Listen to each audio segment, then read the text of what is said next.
Hey everybody, just got back from Gen Con a few days ago. I wanted to post a video for you guys to show you what's going to be coming in the Legendary Revelations set. I had a chance to be able to play in a box tournament for the set and actually was able to win the set as well, so that was great. Let's go ahead and dive right in. I'm going to show you what's in the box, show you some of the new keywords, some of the schemes, and some of the new masterminds that we're getting.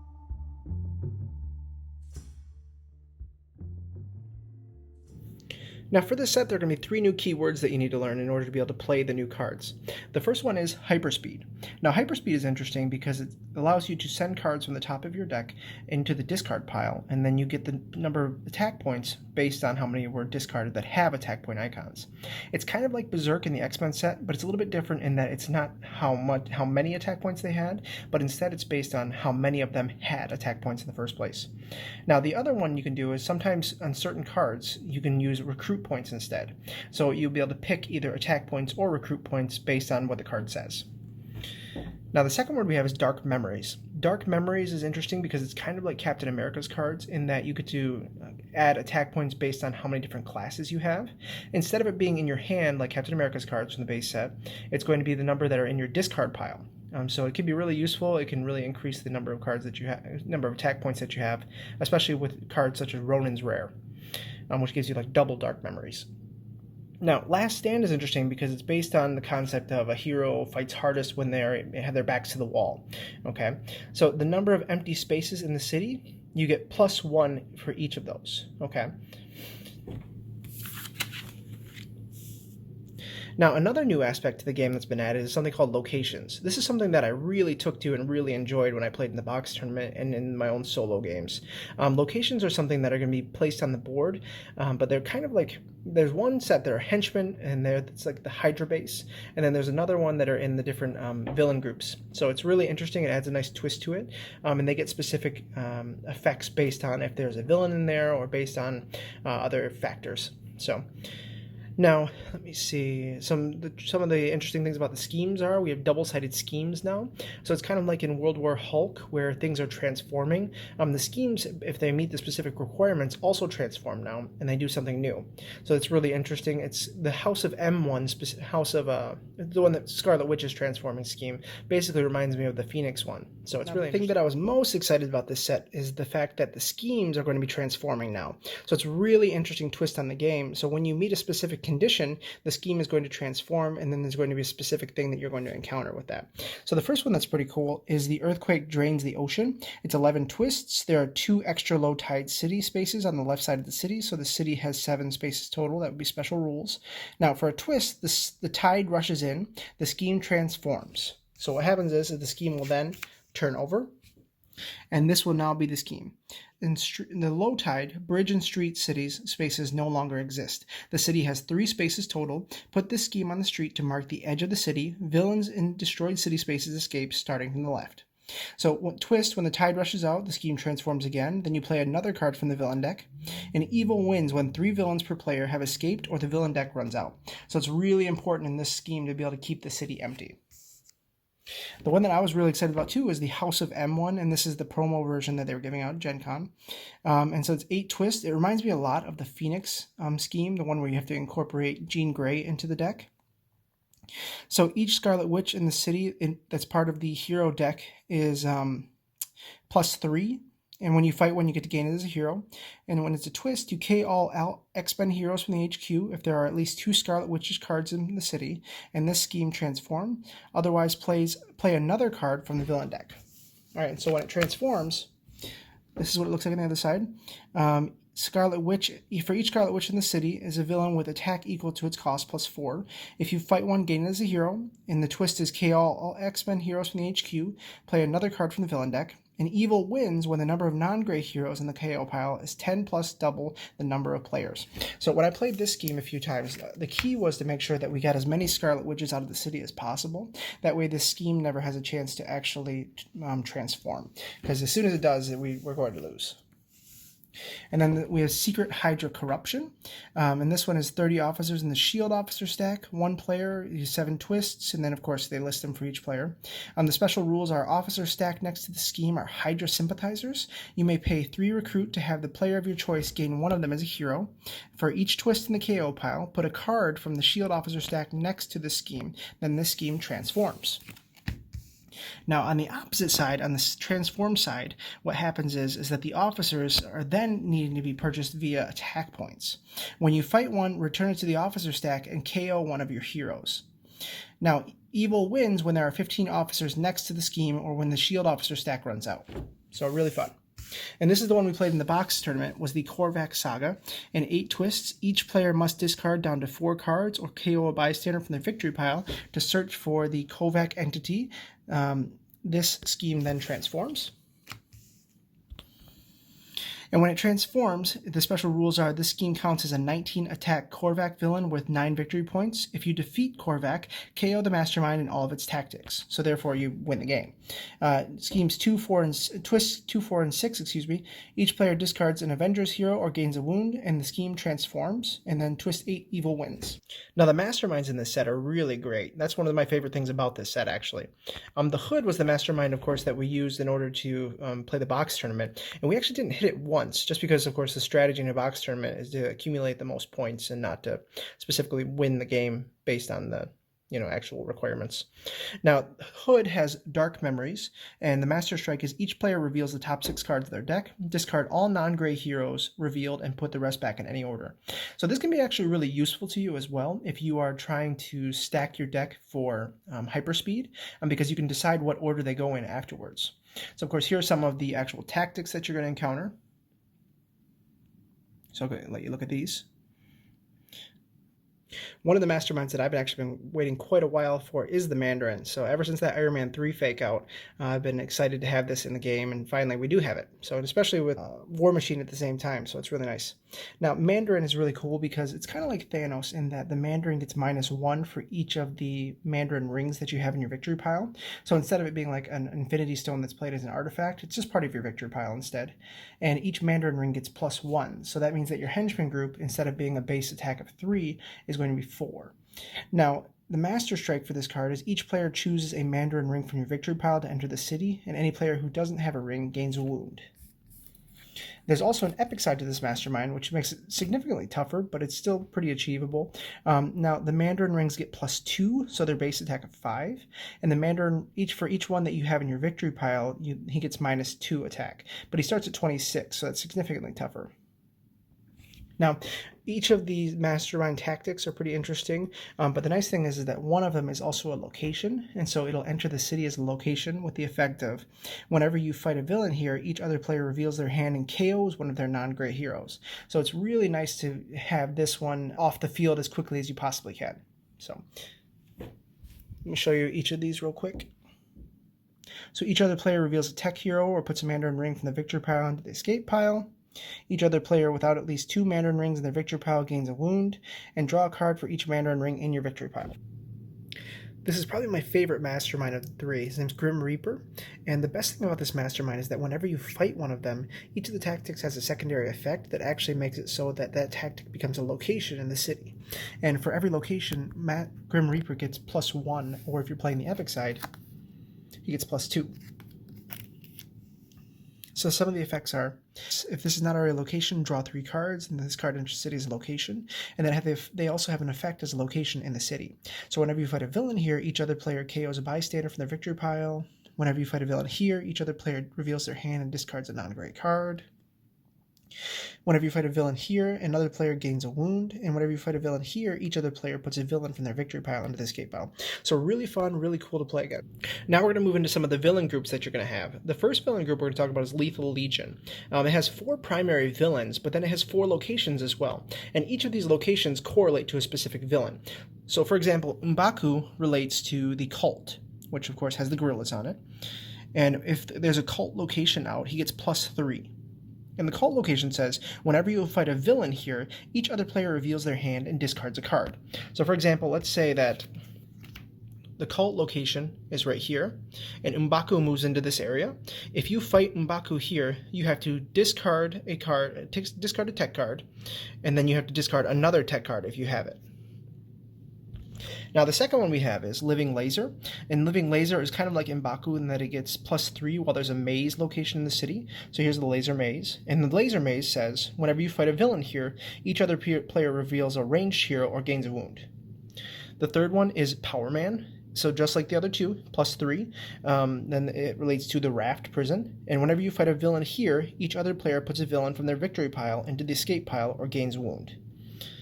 And then Swordsman, it relates to the Carnival of Wonders. And whenever you fight a villain here, each other player chooses a bystander from their victory pile to be captured by Carnival of Wonders. So that one is a huge pain. And it actually was something that really helped me because the guy who was basically my competition in that was the one that kept fighting villains here. So he kept losing victory points over and over. Now with the Dark Avengers, just like the Army of Evil, you still have 1 location and 7 villains that you're going to be fighting. So the first one you have is Ares. And Ares has Last Stand, which of course means that for each of the open spaces in the actual city, he gets +1 attack. Dark Wolverine also has Last Stand, and then of course the ambush ability. Then we have Dark Hawkeye, Last Stand. Sentry, so while in the Banker Streets, this card's name is the Void. It gets +5 attack, and it gets Fight, KO up to 2 cards from your discard pile. That can be really useful if you do it at the right time. Captain Marvel, Last Stand. Of course, this one is primarily focused on Last Stand. And so Spider-Man, of course, because it has a low attack point, it's going to have double Last Stand. So this one could get really big really fast. And of course, the location is the Sentry's Watchtower. And villains here get Last Stand. And when you fight it, you gain the hero in the HQ space underneath this. After that villain group, the next one is called Army of Evil. This is one that I was really excited about because we're going to be able to finally get Claw in the game. So some of the villains we have are Blackout. It's nice because when you fight it, you can draw 2 cards. And then we have Mr. Hyde. While in the Banker Streets, this card's name is Dr. Calvin Zabo. And you can spend recruit points to fight him instead of attack points. Excuse me, my friend calls them scratches. So, and then Claw. Claw captures a tech hero or range hero that costs 5 or less. So it's kind of like the Scroll. And then, of course, Count Nefaria. And then finally, Dome of Dark Force. That's the location for this villain group. So whenever you fight a villain here, each other player reveals a range hero or discards a card. And when you fight this location, you get to draw 2 cards. Now, when you fight a location, it's just like fighting any other villain, and you get to take it and put it in your victory pile. So it's really nice. Now, the last villain group is Hood's Gang. And this was the group that we played against in our box tournament, and it was kind of a huge pain in the neck because some of the cards are pretty difficult to get rid of. For example, the Brothers Grimm require you to discard 2 identical cards in order to fight that card. So more than likely, you're going to be discarding down to the point that you're not able to actually fight it. Now, one of the villains in the set is Cancer, and it has Dark Memories. So however many different classes are in your discard pile, it gets +1. And then, of course, Dark Memories for Chemistro, and then Dark Memories for Madame Mesk. And then the location for this one is the Dark Dimension. And villains here get Dark Memories. So no matter what the villain card says, they all get Dark Memories if they're in this location. So it can get really ugly really fast. Now, the part of the entire set that's basically just a fan service part of the set is the actual heroes themselves. We have a second playable Captain Marvel now. The first one, of course, was available in Secret Wars, but this one's really cool too. It's not a multi-class Captain Marvel, but instead it's Captain Marvel, Agent of S.H.I.E.L.D. It's really useful. It's really neat. So the first one is the Sword of S.H.I.E.L.D., and it's a 2 recruit, and the effect is if you played 4 S.H.I.E.L.D. cards before it, you can draw a card. It's pretty applicable early game, so it's actually a really nice card. The second one is Radiant Blast. I like the artwork on this one. It's pretty cool. But it's 2 attack base, but then if you drew an extra card this turn at any point, you get +1 attack. So that can build up really quickly since it is a common card. And then the uncommon, we have Dominate the Battlefield, and you have 3 of these, and it's going to be if you played a ranged hero, you get Last Stand. So it's based on however many open spots there are in the city, you get +1. And so it's a base of 2, though. And then the rare version is Higher, Further, Faster. Of course, playing into that, movie tagline. It's going to be choose 1, draw 3 cards, or Last Stand. So you get to pick one of them, which is nice. Or if you've played 2 strength cards, you get to do both of those. So really nice. And then to stick with the same Captain Marvel theme, we're going to talk about Photon. Photon, of course, is also going to be really useful in terms of if you play in a ranged deck or if you're playing Covert. So the first one you have for the common is Infrared Conversion. To play this card, you have to discard a card, and then you draw 2 cards. The second one is Ultraviolet Radiation. To play this card, you must discard a card, and then if you play in a ranged hero before it, you get Hyperspeed 3, and it's a base of 3 as well, which is pretty reasonable for a 4-cost hero. And then the rare in the set, the uncommon, is you get +1 for each card you discarded from your hand this turn, and it's called Light the Way. So if you're playing these cards as well, it can be really useful if you're playing Cyclops as well. Or the final card, the rare card, is Coruscating Vengeance. if I can see that. It's going to be a 6 attack, and then you get, if you play 2 Avengers, you get Last Stand. So really nice. This is actually one of my favorite heroes in the deck, which is surprising because I wasn't actually looking forward to speed all that much. This is one of the cards that I focused on when I was playing in the box tournament, and it actually paid off really, really well. It got to the point that I was able to hyper speed up to like 20 times per turn just with the common cards in the set. First common card that I really used was Accelerate. It's Hyperspeed 2, but if you've already played an Instinct hero, you get to Hyperspeed 6. And so I was able to chain these together with Hellcat by using the Instinct cards. Then another really nice card that was good was Speedy Delivery. I didn't use it too much, but I have been using it lately, and it's been really useful. It gives it basically a wall crawl effect to the next hero that you buy. It's 2 recruit, 1 attack, and the next hero that you recruit this turn goes on top of your deck. The uncommon card in the deck is Race to the Rescue, and you get to choose a hero class, whatever one you want, reveal the top card of your deck. If it's that hero class you named, you get to draw it. And so, of course, these two synergize together. And this would work really well with Spider-Man decks as well. The rare card in the set is called Break the Sound Barrier. And you look at the top 6 cards of your deck, you draw 2 of them, and you put the rest back on the top of your deck in any order. That's really nice to be able to stack the deck exactly how you want it. And then if you played a covert hero, you get to Hyperspeed for 6. Besides speed, this is the hero that definitely helped me most in the box tournament and synergized really well. The nice thing about this is that it wasn't actually designed just by a developer, but instead it was designed by somebody who's a player. So you get a little bit of a different perspective on the game. The thing about Hellcat is that almost all the cards give you a choice in which effect you want. You can choose either A or B based on what you want to do at that point with your strategy. Now, the card that I use most out of her card set is the common card Cat-like Agility. It's if you use an Instinct hero, you draw 1. Or you get +1 attack. It was really nice with speed to either get that +1 attack or draw, or just to use speed's hyperspeed effect. And then we have part-time Pi, and it's 2 recruit, or there may be one more. Reveal the top card of any deck. If it's not a scheme twist, you may put it on the bottom of that deck. And if you played an Instinct hero, you choose 1, draw a card, or get +1 recruit. And then we have Demon Sight, and this one is guess villain, bystander, strike, or twist. Then reveal the top card of the villain deck. If you guessed right, you get +2 recruit. If you played an Avengers card, if it was a villain, you may fight it this turn. And so you can see these two synergize really well together because you can look at the card and then you can decide whether or not you want to deal with it. And then you can go ahead and guess what it is and get an automatic +2 recruit. And then the last one is the rare card, and it is Second Chance at Life. And it's if a Master Strike or Scheme Twist would occur, you may discard this card from your hand instead. If you do, draw 3 cards, then shuffle that Strike or Twist back into the villain deck. This is one of the few cards I think that you can actually shuffle a Scheme Twist back into the deck or negate a Scheme Twist from actually happening. So pretty cool. And it's 6 base attack, so even then it's really good. The next one up I wasn't very familiar with, but it actually has become one of my favorites in the set after playing through quite a few times, due to the fact that all of the cards have both recruit and attack, and so they're really nice and they synergize really well with just about any other card in the set. So the first common that we have is Balance the Dark Force, and it's if you played a tech hero, you get to draw a card, but it's also base 1 recruit and base 1 attack. And then the second common is Hawk Dive, and this one is you get to choose whether you want to Hyperspeed 4 for recruit or attack. Really useful if you stacked your deck in a certain way. And then this one is Travel to Nullispace. I think that's what it says. Yep, Nullispace. And if the most recent hero you played this turn has a recruit icon, you get +3 recruit. If it has an attack icon, you get +3 attack. But if it has both, you get both of those. So if you're playing Darkhawk cards throughout the entire hand, these are going to be really, really nice for you. And then the final card, of course, is the rare card, and it is called Warflight. And Warflight is whenever you use Hyperspeed this turn, you get both the recruit from the recruit icons and attack from the attack icons. And then, of course, you Hyperspeed 7 after that. And if you played 2 tech cards before that, you get to Hyperspeed 9. Another fan service card that everyone's been really wanting is Quicksilver, and luckily this set has finally brought it to us, so that's really exciting. So this hero really synergizes well with Darkhawk, and you're going to see why in just a sec.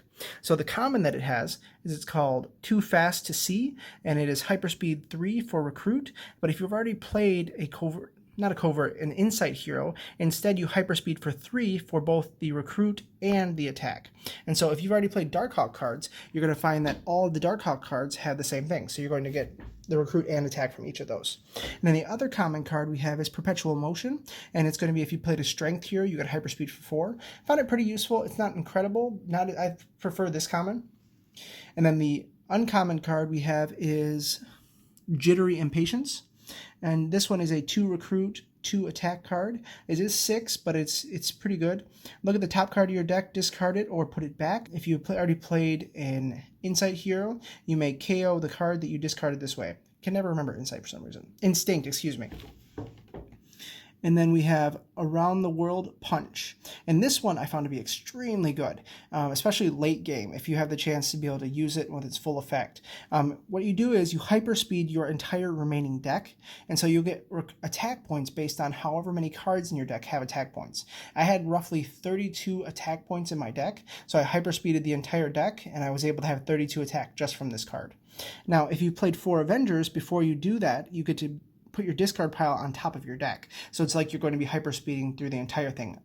Another card that people have been wanting is Scarlet Witch. I found it to be a pretty good card.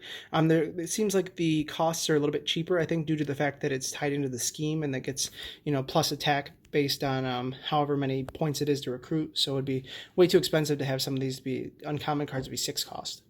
Now, the first one we have is Hex Bolt, and it's base 1 attack, and if you've played a ranged hero already, you get to discard the top card of any player's deck. You may play a copy of that card this turn. So it can be nice if you know that one of your opponents has a wound on top of the deck, and you're trying to, get the game going, or if you have a wound on top of your deck, or if you have something that you want to get rid of.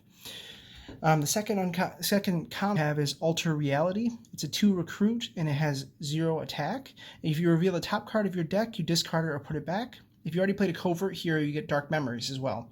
And Dark Memories, remember, is the fact of how many classes you have in your actual discard pile. And then this one was actually really fun to play with, was Chaos Magic. And you reveal the top card of the hero deck, and you get to play a copy of that card this turn. When you do, put the card on the bottom of the hero deck. The rare, though, is actually really good. It's Warp Time and Space. It's a covert hero. And you reveal the top 3 cards of the hero deck, and you put one of them in your hand. Put the rest on the top or bottom of the hero deck in any order. And if you played 3 Avengers already, you get Dark Memories. Next up is the Hero War Machine. This is one that I was really excited about to be able to play with Iron Man and play out some specific, movie scenarios that I wanted to do. But unfortunately, some of the cards are a little bit underwhelming. So the first common that we have is the 3-cost Simulated Target Practice. It's a 2 attack, and if you played a tech hero, you can fight a henchman from your victory pile this turn. If you do, get to KO it and rescue a bystander. So I guess it would work pretty well if you're, playing a tech deck, or if you're trying to play it with Black Widow. And then the next one is Military Industrial Complex. It's a 0 recruit and 2 attack, but whenever you defeat a villain, you get +1 recruit this turn. So that one's really nice. It would pair really well with this. And it also pairs really well with Quicksilver, and it pairs with Darkhawk, because when they hyperspeed, they can hyperspeed for both attack and recruit. The one that I did like from this set is the Hypersonic Cannon, and I like this one because it automatically, regardless of what cards you have played, it allows you to hyperspeed 5. And so that gets you through 5 cards in your deck, and it's really nice to be able to get those attack points as well. And if you played a ranged hero, you get to KO a card from your discard pile after you've hyperspeeded. And then the rare in the set is Overwhelming Firepower. And whenever you defeat a villain or mastermind this turn, draw a card and rescue a bystander. The final hero in the set is my favorite one, and it is Ronin. And I think it's going to be the most applicable one and the one that synergizes best with every other hero that's out there, just because of the common that it has. I really like this set of cards. So the first one is called Mysterious Identity, and I think this is probably the best card out of all of Ronin's cards. It's a 2 recruit, but as you play this card, you get to choose whatever color and or team icon you want. This card is that color and team icon this turn. So it gives you unlimited flexibility when you're playing it with any deck out there, because you get to pick exactly what you want whenever you need it. And so I was amazed when I was playing in the tournament at Gen Con, because somebody that I was playing against decided that it would be a good idea when a hero escaped to KO one of those. It was just baffling to me why you'd want to get rid of that card. It's so good. And then we have Storm of Arrows. It's hyperspeed 4, and then it allows you to draw a card if you played a ranged hero already. And of course, you have the flexibility of that. You can have a ranged hero for that. And then we have Haunted by Loss, and this is if you played an Instinct hero, you get Dark Memories, which remember is based on how many classes are in your discard pile. And then of course, flexibility with that could be your Instinct hero for this. And then of course the rare card in the set is called Brooding Fury, and this one is Dark Memories, and so it's 3, and it could be, let's say you have 5 classes in your discard pile, it could be 8, and if you played a Strength hero already, you're going to get Dark Memories again, so it's going to be an additional 5. So overall, this has been one of my favorite sets so far. I love the new approach with the the medium box versus the big box, and I love the heroes that they included in this set. We finally get some really good fan service heroes and stuff that we've all been waiting for to play with, especially Ronin, Quicksilver, War Machine, and Scarlet Witch. And so I look forward to playing this some more, and hopefully we'll have some playthroughs up on the channel pretty soon. Make sure you guys like and subscribe, and I'll see you guys next time.